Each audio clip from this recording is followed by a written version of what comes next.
My name is Alex, and today I am presenting on understanding interviews. Now, the section of the class that most stuck out to me was section 2, which is entering the workforce. This section of the book entails understanding interviews as well as making deals on offers and negotiations, as well as navigating a resume.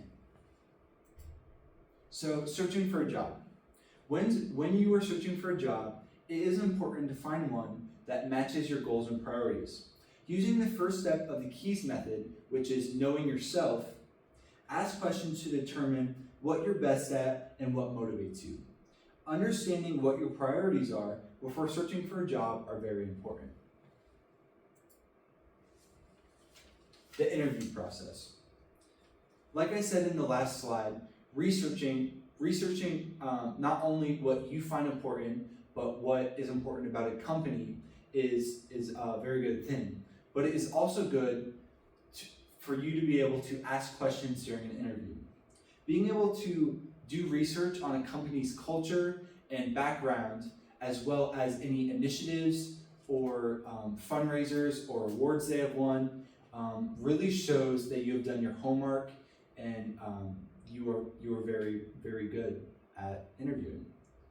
An important thing I learned about interviews is that preparing questions and having scripted answers will help you appear more professional and reduce nervousness overall.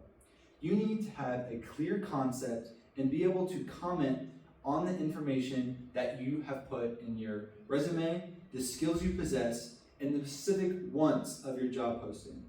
When answering questions, it is important to be both strategic and emphasize your skills and experiences that relate to this position.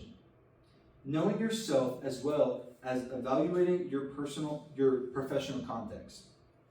Even if the interview is online, it is still important to use nonverbal skills and cues, such as solid eye contact, smiling, and hand gestures, as well as a good posture. So, negotiation. So, once the interview ends, it is important to thank the interview directly. But after you leave, it is also standard practice to send a thank you note either through the mail or through email. And this is entirely dependent on if you had your interview through online or in person. So, however, when the offer is made, this is the one time that it's okay to clarify and question the salary, benefits, and the work conditions. During negotiation, the goal is to act with professional experience. It is important for the employer to make the first offer. However, you are not obligated to accept this first offer.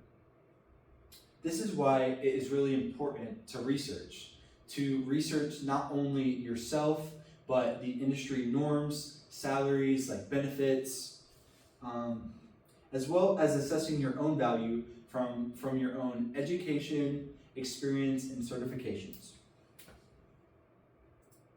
So, resume. Applying the resume to a company.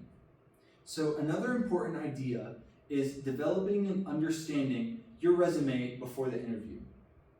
Being able to highlight your skills and how you would fit into this specific organization. While there are multiple types of ways to organize a resume, the one that I found most important was the functional resume out of the multiple options presented in the book. This specific one emphasizes the skills and attributes that can be applied to a variety of employment situations. It is also important to mention the length of a resume, which cannot exceed 1 page. So this just needs to be a very brief introduction on you.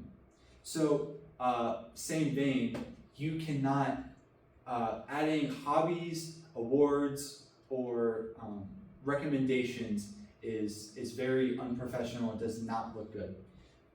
The only exception being is that they are relevant to your position that you are currently applying for. Also, it is useful to use the second step in the keys process evaluating the professional context to customize your resume for this specific audience. In addition, I also hadn't realized the importance of LinkedIn before this class. As I said previously in the last slide, the resume format is very restrictive and it only is supposed to highlight your high-level achievements. However, this is not the case for LinkedIn. LinkedIn is able to just kind of verify the validity of your resume by being able to show your activities, your clubs, your hobbies, and it's also very good because you can connect with potential employers as well as network with your current professors and your current friends and students in the university. This may seem small now, but it will very much set you up in the future if you do this now. So being able to consistently check and update this account will allow for more connection and greater reach and experience. So concepts of this course. So as someone who has never interviewed for an office, like a 9-to-5 position before this, I had no idea what to expect. I was very unprepared going into this class, and I didn't know what was going to be required of me. However, the concepts are very meaningful that I did learn because they've helped me gain this sort of confidence and assurance in just 2 years when I'm going to go into the workforce. Now I kind of have a clue on what I need to do for interviews and just, employment in general. I will use the concepts I learned in this specific module and as well as the whole class. But some of the concepts in this module I'd like to recap are being able to appear professional in interviews, negotiate and write on my resume and LinkedIn profile, as well as finally understand and research the average salary and your worth based on experience and education are just vitally important. So the lesson I learned from all this is that through this chapter of this book is that employees make hiring decisions based on communication. Understanding the value of preparation and strategy is just so important. All the small things matter and build up. Thank you very much.